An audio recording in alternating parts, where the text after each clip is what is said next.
Minister, last Friday, a 69-year-old man known as Iggy, originally from Poland, was found dead in a laneway off Little Catherine Street in Limerick City. Pauline Casey, an Aintu representative and homeless activist in Limerick, Sarah Beasley, knew Iggy from their work in helping the homeless. In fact, Pauline and Sarah spoke to Iggy on the night that he's died. And this was especially poignant for Pauline, as she had lost her sister, Louise, on the streets in 2016. I know that the Gardaí in Limerick City are involved, and I understand there's efforts underway currently to try and repatriate Iggy's remains to his native Poland. And maybe the Minister might know of this particular case and might be able to update us with regards to those efforts. And my party, Aintu, are happy to seek and we help raise funds to help with some of the costs associated with the repatriation of Iggy's remains, and God rest his soul. Iggy is just one of the people who have died in homelessness in the last year. And I've raised the issue of homeless deaths in this House in October. I raised it again in November, and I raised it again in December. And Minister, you mentioned about a previous deputy leaving the chamber before the debate had finished. And actually, in two of those debates, Minister, before we had got to speak, before I had brought this information to the floor of the chamber, you had gone in those particular situations. So you wouldn't have heard my contribution with regards to these particular cases. I was the one that brought the information to the floor of the Dáil that just under 60 people had died in homelessness in Dublin City last year, a figure that was higher than the two previous years, which is a shocking situation.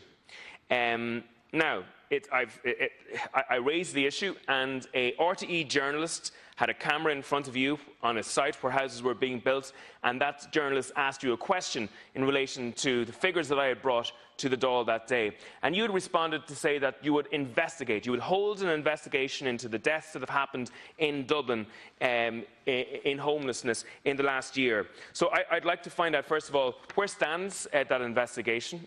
Is it near completion of the results, and will you share the details of what's known so far with the Chamber? Gur Mágat.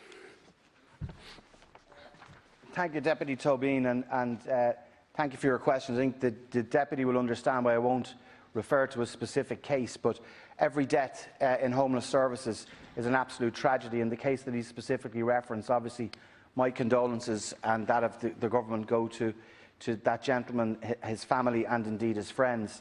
I did say that we would investigate it. Deaths in homeless services is a complex issue, as you know as well, Deputy, and I have written to you on this before, that many, unfortunately, who die in homeless services may die in emergency accommodation for other reasons, with complex health needs and other elements. So there has been a worrying increase in that in 2020. I accepted that. I acknowledged that with the Deputy. I did commission, and I've answered this in the Dáil as well by way of written question as well. Dr. Joanna Ivers in Trinity College is actually carrying out that detailed report right now. For us, that work is nearing completion. I would expect that would be concluded in the first quarter. I've said in the Dáil, in answer to parliamentary questions, when that work is concluded, I will certainly publish it. We will engage with the Joint Oireachtas Committee on housing as well. So that's where it stands right now at the moment. I also raised at that time the fact that people who are homeless but who are not from Dublin, who present themselves to homeless facilities, were being turned away. They were being told to go back to their own counties, despite the fact that another arm of the state was telling them not to travel because of the COVID restrictions. Now, months after I had raised that, you appeared on the RTE Investigates programme, and you appeared shocked at the results of they had found, even though that this had been brought to the floor of the Chamber by myself previous to that. And the truth of the matter is, Minister, that this has happened since. There have been 5 occasions reported to me of people who are homeless in Dublin going to services in Dublin and being told, no, you're not from this county, so you can't have this. Now, you did say in a previous contribution that it's up to particular TDs to make this information individually known to yourself. But, Minister, you're the guy that's responsible for this. And in truth of the matter is, there's an organisation called Inner City Helping the Homeless. They are an organisation that are on the front line night after night. They have made requests to appear before the committee in Leinster House.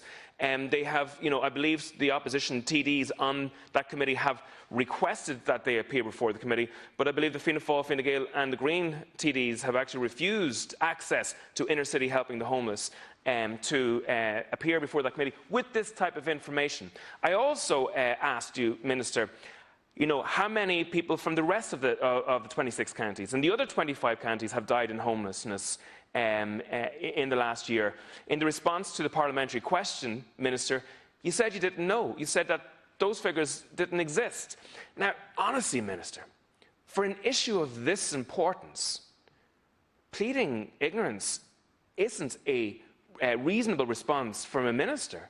And the truth of the matter is, how do you actually tackle a situation if you as a minister are unaware of the scale of a situation? So the question I would ask for you there would be, what is the situation with regards to homeless deaths in Limerick and the other 25 counties outside of Dublin? Why isn't that information not collected?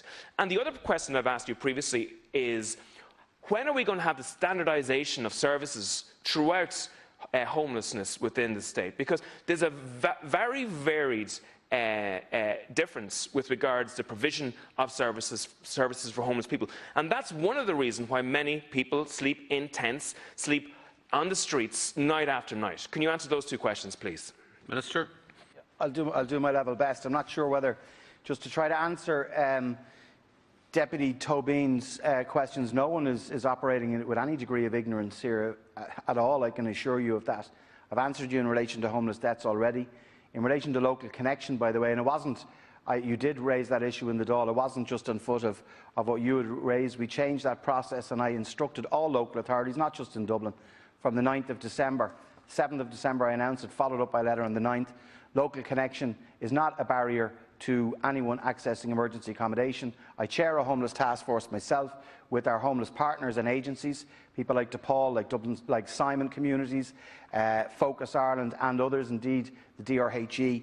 I visited homeless facilities in Limerick and Waterford very recently where real progress is being made. So let's just put it in. You let me answer the question, you might, if you don't mind. If you don't mind, you've asked me. Well, okay, well if you just want to speak, then I won't answer them. But what I'm saying to you is that local connection is no barrier. The report in relation to homeless deaths, I've answered that already. In relation to our homeless services, and let's recognise the fact that homelessness year on year is down over nearly 19%, which is welcome. Child and family homelessness is down nearly 40% year on year, and we'll publish our quarterly report tomorrow, which will actually see a further reduction, and that's to be welcomed, and to commend those who are working in the sector in assisting us in permanent solutions for people and driving people out of homelessness. I actually think that people around the country, people listening to this debate, will think it's absolutely scandalous and flabbergasting that the Minister for Housing in this state does not know the number of people who die in homelessness throughout 25 of the counties of this country. That there is no process to collect that information, that there is no centralising of that information, that that information isn't at the tip of his fingers. If you can't analyse or measure a critical problem of lives being lost, how in God's name are you supposed to be able to fix it? And just with regards to the RTE Investigates programme, they produced statistics which showed that a large number of people who are homeless became drug addicts after they became homeless. So, I think sometimes we hear a debate around here that, people are responsible for their own misfortunes. They are certainly not. People have been failed by the system in this country. The only safety nets, I believe, that are being provided by to many people are the charities and the individuals who are out night after night. And in all of this debate, we need to pay attention and give commendation to the work that they are doing around the country. The last question: will you meet with Inner City Helping the Homeless and get some of the details that they have with regards to the reality on the streets?